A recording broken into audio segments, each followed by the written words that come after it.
Et puis personne n'est jamais d'accord avec Philippe Spanghero, sauf sur un point, c'est que c'est un excellent connaisseur du sport business, vu qu'il adore ça. C'est mon pognon, c'est rien à cirer. En fait, j'ai retiré de l'argent.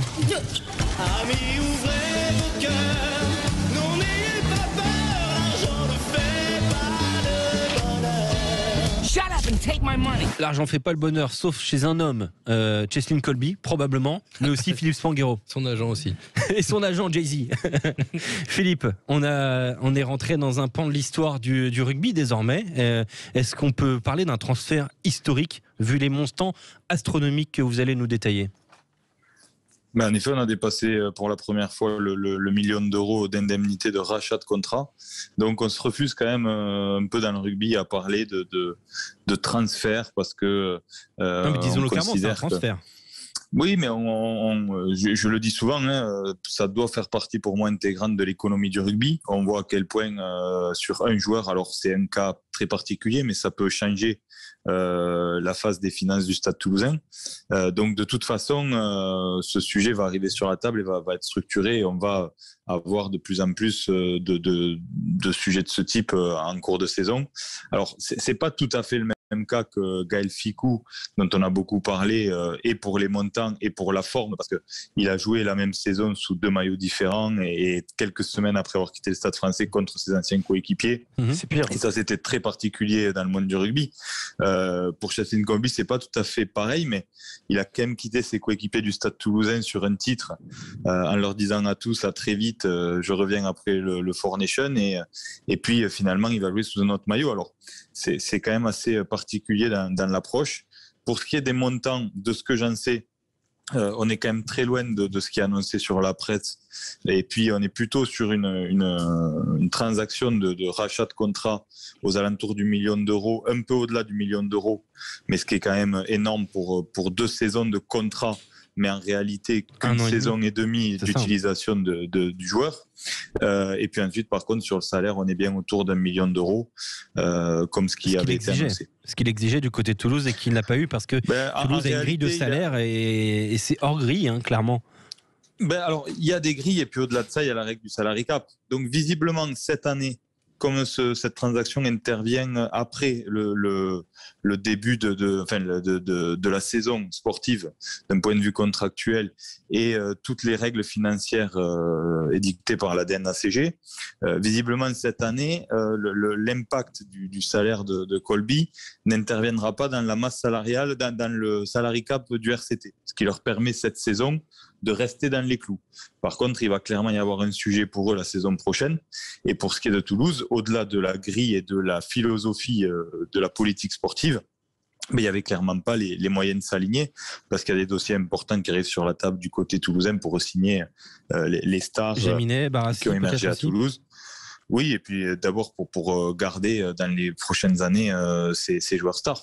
Oui, Romain Tamac et Dupont, Ramos, effectivement. Voilà, qui vont être attaqués très fort, puisqu'on le voit aujourd'hui, les clubs qui ont les moyens, ça les effraie plus du tout d'aller attaquer des joueurs en contrat. On parle de gros sous, Philippe, mais on parle aussi de guerre de pouvoir. Est-ce que ça existe vraiment une guerre de pouvoir entre 2 présidents, Bernard Lemaître, Toulon, Didier Lacroix, Toulouse? Est-ce qu'il y a une part de guerre de pouvoir dans ce transfert? Alors là, clairement, il n'y a pas de guerre de pouvoir, parce qu'il n'y a pas eu de bras de fer. Personne n'a essayé de se battre. Toulouse a lâché. Et pour moi, c'est très personnel, a fait une très bonne opération, puisque clairement, ils auraient pu compter sur une saison pleine d'un Colby à 100% pour la saison 2022-2023. Mais on l'a dit assez émoussé quand même à la fin de cette saison. Il est parti rejoindre le Four Nation. Il allait revenir très tard dans la saison. Donc, il n'y a pas eu de bras de fer. Par contre, pour moi, le maître achète là le message. Le message de dire que sa crédibilité de président de Top 14 aussi. Oui, sa crédibilité en disant il faut compter sur moi sur les très gros dossiers, puisque je pense qu'il y a aussi un peu d'ego là-dedans. Il a loupé l'OMAP il était sur le dossier de l'OMAP, il a pas pu le faire, et donc clairement c'est un signal qui cherche à envoyer dans le monde du rugby, puisque là on parle du monde du rugby parce que l'économie la plus forte elle est en France, mais on voit bien que ça touche tous les grands joueurs du monde. Ils regardent vers la France pour venir chercher de gros contrats. Donc ils s'achètent le message. Après, on peut se poser beaucoup de questions sur l'intérêt sportif. Est-ce que le RCT avait besoin de faire l'effort? Moi, je suis pas tout à fait. J'entends beaucoup de supporters toulonnais qui disent c'est incroyable. Oui, c'est incroyable. Chassin Colby dans un club, c'est toujours incroyable.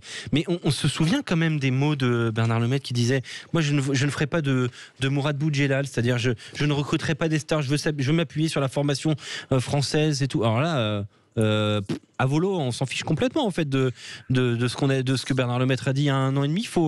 Il faut changer de philosophie déjà immédiatement, ou c'est une opportunité de marché? Alexandre, quand tu as une pépite peut-être qui peut venir. Ah donc pour toi c'est une opportunité de marché.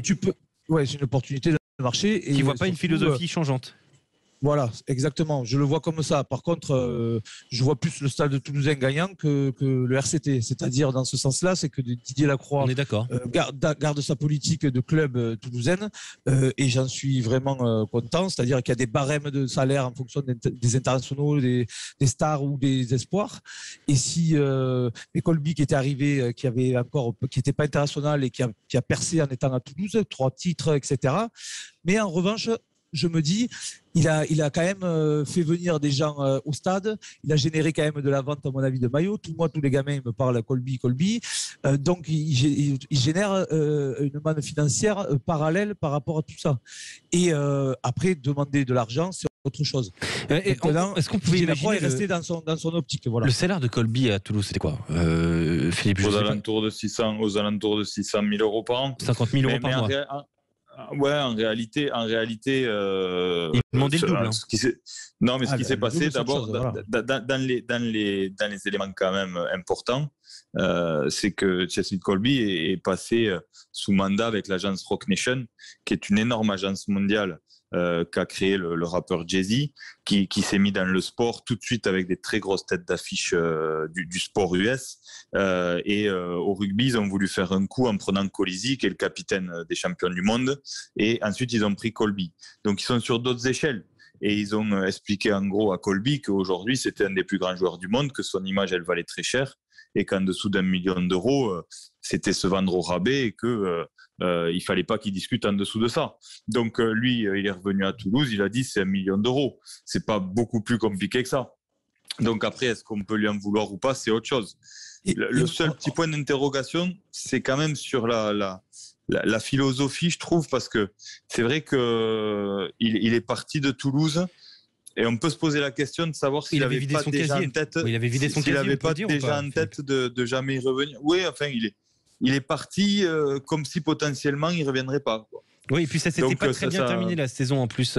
Alors si, avec un titre, mais en coulisses, voilà, il y avait eu. Oui, il y a eu quelques rumeurs. Moi, les gars, ça me choque un peu plus le Ficou qu'il est parti en courte saison et 3 matchs après il joue en phase finale avec l'équipe adverse. Oui, mais les attitudes des joueurs sont pas à analyser, à critiquer. Il faut arrêter de se choquer, je pense, les gars. Moi, je pense qu'il faut se rendre compte que le rugby, maintenant, c'est ça. Le rugby, c'est ça, c'est tout. Mais ce qui était plus choquant concernant Gaël Ficou, c'est que, pour rappel, quand même, les clubs ont discuté avant de le mettre au courant. Là, aujourd'hui, Chassin Colby, il est au cœur de la négociation. Il a dit, moi je veux ça, et si Toulouse me le donne pas, je me s'en va. Mais c'est ce qui s'est passé. Donc c'est quand même assez différent. Mais c'est vrai qu'aujourd'hui, pour revenir au sujet, on a franchi une étape, une nouvelle étape, et qui va gentiment modifier notre économie, qu'on le veuille ou non, à chaque niveau sportif son échelle. Mais aujourd'hui, clairement, ce transfert, il change un peu la réalité économique du Stade Toulousain qui était dans une certaine difficulté comme tous les autres à cause du Covid. Bernard Lemaitre s'est exprimé en conférence de presse téléphonique tout à l'heure. Quelques mots importants. Je souhaite donner du plaisir à nos spectateurs et à nos fans, c'est fondamental. L'un des axes de notre politique de recrutement, c'est d'être non dépendant des internationaux.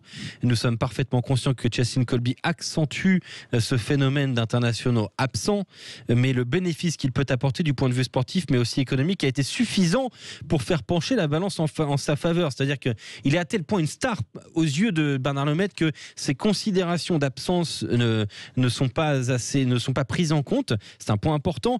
La question était les ambitions sportives montent-elles d'un cran ? Il dit au minimum, nous voulons nous qualifier dans les 6, voire même dans les 4 afin de recevoir en barrage. C'est l'objectif de la saison. Et comme la finale de Challenge européen de Challenge Cup sera à Marseille, eh bien nous avons l'ambition de la gagner. Autre point. Il est impératif de monétiser l'arrivée d'un joueur de ce calibre, ne serait-ce pour amortir son coût. Monétiser l'arrivée de Chassin Colby avec un joueur qui est absent. On fait comment ? Ça, on va en parler 2 minutes parce que ça paraît ubuesque. Le joueur est en plein rugby championship. Non mais je pense qu'il y a 2 sujets. Le premier sujet, c'est que le maître, il a quand même un sujet. Il faut floquer le maillot, c'est ça ? Non, mais c'est qu'il a eu comme discours dans son vestiaire a priori dans la renégo avec quelques joueurs toulonnais. Les problématiques liées au salary cap et le fait qu'il ne pouvait pas faire d'efforts parce qu'il était contraint par le salary cap, de source d'un agent assez proche du club. Donc là, aujourd'hui, il va quand même falloir qu'il explique à certains joueurs avec qui il n'a pas voulu discuter qu'il est capable de mettre un peu plus d'1 million d'euros sur la table. Il demandait à ses joueurs de réduire leur salaire, non ? Oui, donc ça, il a quand même un sujet de management. Ça, c'est le premier point. Donc, en expliquant qu'il va monétiser et que grosso modo, Colby va couvrir son salaire, il se couvre un peu. La réalité des faits, c'est que le rugby n'est pas le foot. Aujourd'hui, au bout du bout, Chassin Colby, à lui tout seul, il va faire vendre peut-être 2 ou 3 000 maillots de plus au RCT par an. Philippe ? Non, mais mais ça, c'est un détail. Il floquera les maillots, bien sûr. Mais en tous les cas, le maillot floqué Colby, peut-être que ça permettra en merchandising d'aller ramener... Et même les sponsors, tu le verras pas avant décembre. Tu monises comme il n'y a pas joué un match de la saison. Et du coup, il n'y a pas un nouveau gros sponsor qui va arriver parce qu'il y a Colby. Les gros sponsors du RCT, ils ont signé aujourd'hui. Attends, il dit quand même on travaille sur ce dossier en interne. Nous allons sans doute nous faire aider pour savoir comment mieux exploiter et promouvoir l'image de quelques-uns des joueurs que nous avons, comme Etzebeth, Charles Olivon, Serein, qui ont une image forte et intéressante sur ce point-là. Nous avons beaucoup de progrès à faire. Ça, c'est un vrai sujet et tous les clubs y travaillent parce qu'aujourd'hui, c'est vrai que c'est un argument commercial pour certains partenaires d'utiliser non seulement l'image du club, mais à titre individuel, l'image de gros joueurs. Donc, dans la discussion, en effet, il y a la question de savoir comment monétiser beaucoup mieux l'image de joueurs pour répondre aux exigences de salaire. Oui. Mais en effet, ils y travaillent. Mais je pense qu'avant de faire venir Colby, ils travaillaient déjà sur l'image de Etzebeth et des grands joueurs du RCT. Donc, il y a des problématiques. En tous les cas, ce qu'on peut dire, c'est que les chiffres évoqués dans la presse sont très exagérés, que le montant du transfert, l'indemnité de transfert, elle tourne aux alentours d'1 million d'euros et pas 1,8 million. C'est quand même énorme pour une saison et demie d'un joueur. Et ensuite, en effet, sur le salaire, on est aux alentours du 1 million d'euros par saison. Et pour moi, honnêtement, c'est le Stade Toulousain qui est gagnant, même s'il perd de Colby, facteur X qui a été excellent pendant des saisons, par rapport surtout à la droiture de leur politique et surtout financièrement. Et Colby, il ne sera pas là jusqu'à décembre. Suffit qu'il se blesse, il va jouer 4 matchs de la saison au prix où il est payé. Et il y a la Coupe du Monde qui arrive, donc il va penser qu'à l'Afrique du Sud et pas au club. Donc, et pour terminer, sur ce sujet, puisque c'était le cas aujourd'hui, Toulouse affrontait Toulon à Nîmes. Il y a eu 52-10. Voilà, messieurs, en faveur de Toulouse, qui a éclaté cette équipe de Toulon. Voilà, et je ne prends parti pour aucun des deux clubs. Vous le savez bien. Il manquait Colby. Je suis ni pour Toulouse ni pour Toulon, mais vu qu'il manquait Colby, il y a eu 52-10. Non, mais je rigole, bien évidemment, à prendre au second degré. Voilà, merci beaucoup, Philippe. On te retrouve à la fin de Grenoble-Oyonnax.